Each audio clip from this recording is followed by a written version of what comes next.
An investigation launched after that car plowed through a crowd of peaceful protesters in Times Square. Thank you for joining us on this busy night tonight at 11. I'm Natalie Pasquarella. Steffen's off.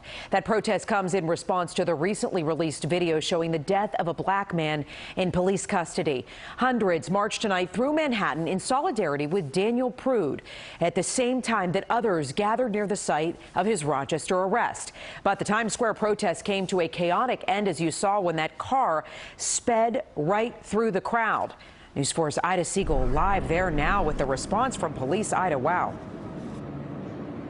And Natalie, at the height of this demonstration, there were over 100 protesters here in Times Square demonstrating peacefully, as you mentioned. But police say a confrontation with counter-protesters led to people almost getting run over by a car as they were leaving. It was caught on video, as you saw, and now police are searching for that driver. Protesters in Times Square tonight expressing a fresh wave of outrage over the death of Daniel Prude up in Rochester, New York. We must abolish the system of policing as we know it. And as the rally was ending, a car came careening down 46th Street, plowing through protesters crossing the street.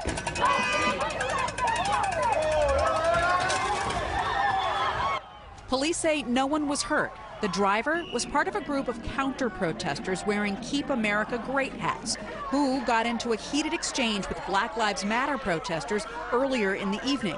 Police say the BLM protesters threw things at the car as it was leaving, prompting the driver to plow down the street.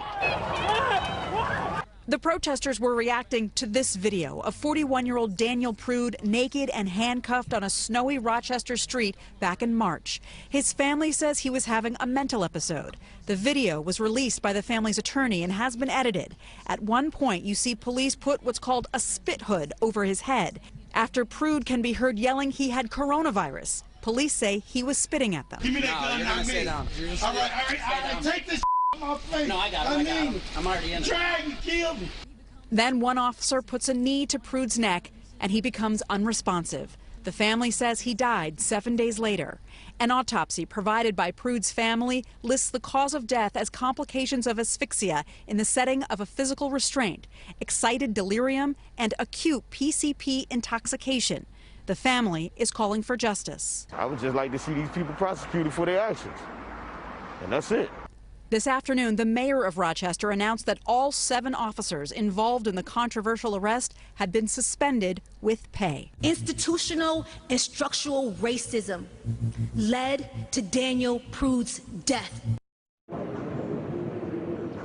Circling back to the police investigation here in Times Square, again, police say they are searching for the driver, although at this point, no one has come forward to file a complaint. However, that driver could potentially be facing a failure to yield summons. Meanwhile, the City Council Speaker Corey Johnson, along with Councilman Keith Powers, are demanding further investigation. Reporting live from Times Square, Ida Siegel, News 4, New York. All right, Ida, thank you there from Times Square. And here's what it looked like from Rochester. This is just minutes ago, this video just coming in. Protesters there in a tense standoff with police. This is right outside of the public safety building there. Officers have been firing what we think is pepper spray and tear gas to stop the demonstrators from pushing through those barricades. Again, we're going to continue to monitor this situation there and bring you another update if needed tonight.